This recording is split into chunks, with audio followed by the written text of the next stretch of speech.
What's up, everybody? Welcome back to IGN GameScoop. I'm your host, Damon Hatfield. I'm joined now by Justin Davis, Scoop, Ryan McCaffrey, top of the morning, Colin Moriarty, Beyond. And we're talking about the first consoles we ever bought with our own money. We're all lifelong gamers. We've probably had most of the consoles, except for a Virtual Boy here, a Saturn there. Jaguar.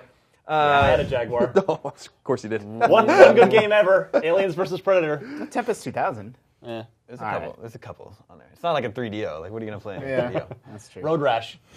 First console I ever had was a hand-me-down Atari 2600 from my uncle, But the first console I ever bought with my own money was the PlayStation, the PSX. I was in college. I know, yeah. I got it from Funkoland. Remember Funkoland? Of course. Yeah. Defunct Or like Land? Defuncto Land. Oh, I'm not going to. They were bought by EB, right? And then By then Electronics Boutique? Yeah, and then EB was bought by GameStop, right? Wasn't that the way it went? Yeah. And then where does KB Toys fit into that? KB Toys even still around? No one knows. I don't think Nobody Babbage's knows. folded in there at some point Yeah, I along the got way. Babbage's. Software, etc. But I got it from Funkoland, and I got a refurbished one, which didn't end up working out. But I got Tomb Raider and Final Fantasy VII, and the full motion video wouldn't stream from the disc properly. Really? It'd be all stuttery, and I was like, what? What's going on? I was so excited to check out this new generation of gaming. So I'd had a Nintendo 64, but it couldn't stream that video the way a disc-based system could. Effing things suck. Yeah, right. Totally. So I ended up taking it back and buying a new one, and that taught me a valuable lesson. I've never bought a used, secondhand console. Yeah, you don't ever wanna go since down then. that I don't road. buy used games. I like to just buy new stuff. It's worth the premium price. Yeah. Justin, how about you? So I'm actually very late. So my parents weren't together. They separated when I was really young, and so since I had so many Christmases, I was extremely strategic about how I had one grandma that would basically buy what you asked for. So I would ask her for the console. Right. Then I would ask my dad You're for a the conniving for the little key child. game. I spread all, and I'm like, you need a second You got controller. a diagram planned out of Yeah, and who so to ask and when. And this is what I did for years, all growing up, and then Christmas. And then it was a double whammy because my birthday's in early February, which is just far enough away that that was my fallback. If something went catastrophically wrong and someone didn't get me the memory card I asked for, I'd be like, well, I'm only a month away from being able to Go get to that Plan memory. B. Yeah. February birthday. Birthday was the Plan B. And so as a result, the first console that I bought, I wasn't until I was really old. I might have even been out of school. So which one was it? So, I know for a fact I bought a Wii with cash, and I was driving. I didn't do a midnight launch. I was in college, I was out of college already. Okay. So, like I said, all through high school, this is what I did. I schemed. It's like a PlayStation 2. You had a PlayStation 2, right? Yeah, It was a gift, a Christmas gift? yeah. I think I was what year did that come out? 2000? 2000. I want to say 2000. Yeah, so I would have been 16. Oh, okay. Yeah, 15, 16. Forget how I know. young you guys Did you get the are. grandma hookup on that one? Yeah, I did. So now that you PS2? and I are adults, obviously, we hang out and we're buds. But at the time, that I was 16, you were older. Yeah. I was older than 16. So when I bought my Wii, I didn't go to a midnight launch. I went to a Target at 5 in the morning or whatever. It was earlier than that because the Target was going to open early and it was that deal. And so I was in the car at 4:30 in the morning driving this Target. First of all, I get pulled over. This cop's like, "What are you doing?" And I had to explain. What? There's a curfew? You can't be out at 4:30 in the Well, I morning? think he was Were you just speeding? questioning. He wanted to make sure I wasn't going home from some party or something, some kid, driving. And I had to explain, no, I'm going to this Officer, video. I'm going to buy Yeah. a Wii. And I Did you back say of the car. weed, son? Get out of the car. Two things about this. First of all, I put my car window down to talk to the cop, and it wouldn't go back up because I had this old beater car. So it was freezing. It was You're in Iowa in the winter winter? in Iowa. God. And so that happened. My car window wouldn't go up as a result of this trip. The second thing was they're handing out vouchers for all these people waiting in line. I get the final one. I get the 38th of the 38 Wiis. There's a little kid and his mom in line behind me. He's 7. Suck it, Junior. Yeah, and the mom's like, "Oh, sorry, I guess we're not going to be able to." And part of me is like, "Should I turn around and give this kid my voucher?" I barely even care. Then I was like, then I said, "Nah." Yeah. They were so rare, you made the right choice. And so I was well into my adulthood before I bought a console with my own money. Interesting. Yeah. All right, Ryan. Well, all right. This wasn't my own money that I per se earned, but it became my money, so I'm counting this. It was my first system, which was the original Nintendo Entertainment System, 8-bit style. If any of you out there grew up in a Catholic family, you know that First Communion is a big deal. That's your first big milestone Verify this? in Catholic life. It's Mad Bank. It is. And so, in a Catholic family with lots of aunts and uncles, my mother was one of 7 kids, so there were lots of aunts and uncles. the cash just flows in when, relatively speaking. Sure. I mean, I think at that point, it was whatever, it was enough to get a Nintendo, which was it $100, $130? You know, it felt like $130? Well, no, I'm asking, how much was the original Nintendo? It was When were cheap. you I thought it buying was it? like $200 when it came out. That's a great question. I That's have like no like idea. 1985. Yeah. It was like two or 250 maybe. Well, this was 88, 89 when I got it, but yeah, however much it was enough to get a Nintendo. You know, that I'd played at friends' houses and stuff, and so yeah, that's where I was able to dive in and get my NES. What'd you get with your NES?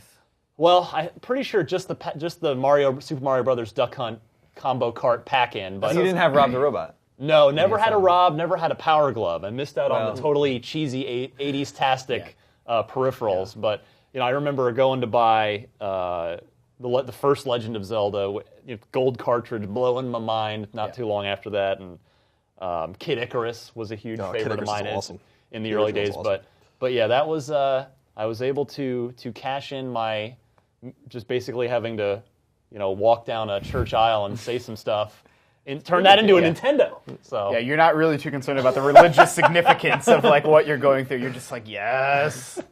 Did your NES come in that like huge box where it's like nestled in the styrofoam? Well, I remember that. I don't recall. I mean, part of the reason the original box was so big was because of Rob the Robot. Once they removed that, it probably didn't. Yeah, it was like I did not have the Rob the Robot. Ours was still huge because it had the blasters, the Duck Hunt blasters. Yours I had those. Did, no, yeah, I had. You had the light gun.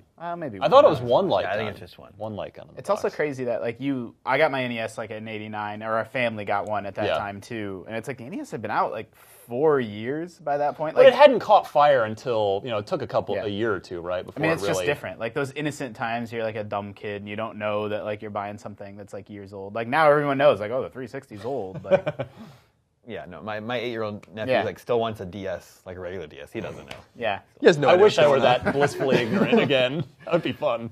Colin. So my brother was older than me. He's 12 years older than me, and as people know, that I've been talking about this for a long time. Like he's the reason I play games and got me in the game. So he took care of the NES and the SNES, and we would share those when we were younger. And then I eventually got my own SNES from my parents, and then this is a tragic story that I wrote about in our. We're going to bring down the scoop. Okay.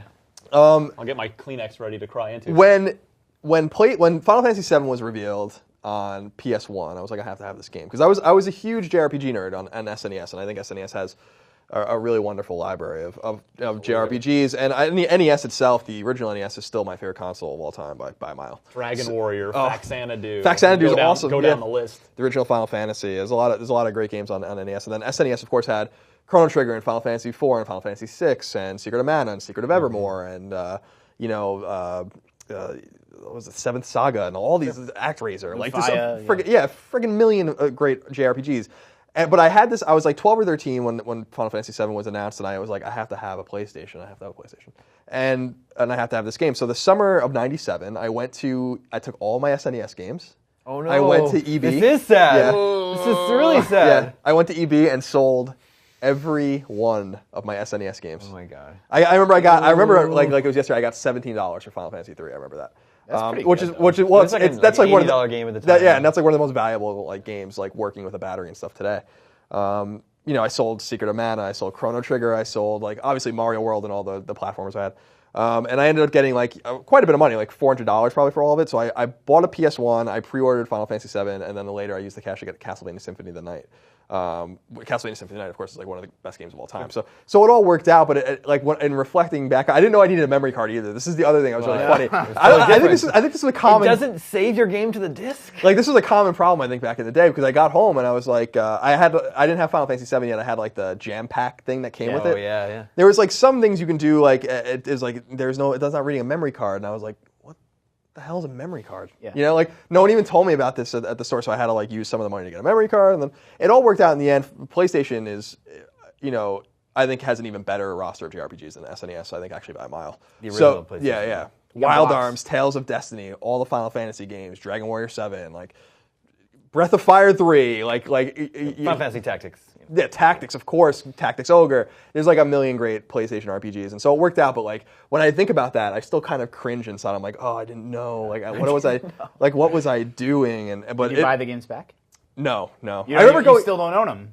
No, I don't. No. Yeah, I have a similar story. I ended up owning just about every console in the 16-bit, 32-bit era. But it was, we didn't have a lot of money growing up. We were just standard middle class, and I would have to sell or trade in each console and games to get the next one. Like at one point I said, "Oh, I want a Super NES." Well, I had to trade in what I had, which I went from the original Nintendo to actually TurboGrafx 16, Yep. and then to Sega Genesis, and then to Super NES. But each time, like I only ever had one system at a time, and so yeah, same thing where I had to. I wish I still had my Nintendo and all those systems really, but I don't have any of them anymore. Yeah, I mean that was kind of the thing. Like in high school, when I started to become more self-aware about like what I had done and like really getting into like my roots were always like classic gaming, like and I still had my NES collection and all that kind of stuff. I started to go back on eBay. I worked at a deli and like made $6 an hour or whatever. And I'd go on eBay and I was like, I'm gonna buy this Genesis game. I'm gonna buy these Super Nintendo games. I'm gonna buy I kind of restocked my collection of games over time, but like it ended up costing me more money because I was also I also had to buy new PlayStation games. Like, and when PS2 came out, you guys remember when I don't know if you guys remember this. When PS2 came out, the only way the demand was so high for it. The only way you can get it, at least where I was from, was you had to, unless you pre-ordered it, was you had to go into the store. You had to buy a $500 PS2, which was the forced bundle. Yeah, it was like a forced bundle. It was like you had to buy the PS2, a warranty, a controller, a memory card, and a game. $500 package. Yeah, and that was the only way they would sell you a PS2. Yeah. Like for that I made a deal with my mom where I was like, my birthday's in October, and I'm like, and that's when the system came out around there. So I was like, I want a PS2. It'll be my birthday present and my Christmas present. Oh. And she was like, we've all done that. Yeah, and she was like, okay, that's a little unusual, but we'll make it happen. And I bought like Fantavision or something with the launch PS2. lineup was so terrible. It was for awful. the It was awful. PlayStation. Summoner. It was you had to wait like a good year until you got started getting. But you had that DVD player. You did have the DVD player. Yeah, that was like. Thank you for sharing, gentlemen. It was fun. Viewers, if you have a good story about the first console you ever bought, share it in the comments. Let me know on Twitter, and stay tuned for more talks here at IGN GameScoop. Definitely. Cool. The real 3DO system from Panasonic.